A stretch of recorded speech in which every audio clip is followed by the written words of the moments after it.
Welcome to Basic Input and Output in Python. In this video, you will learn two very important functions, input and print. These let your program talk to the user. First, input. The input function asks the user to type something. It always gives you the answer as a string, which means text. You should save that text in a variable. The syntax looks like this. Variable equals input with a message in quotes. For example, name equal input, enter your name. Here, the message appears on the screen. The user types a name, and Python stores it in the variable called name. Because input returns a string, if you need a number, you can convert it later using int or float. Next, print.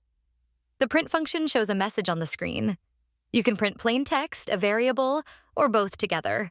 The syntax is print text to display. You can also print variables by joining them with text. Let's combine both.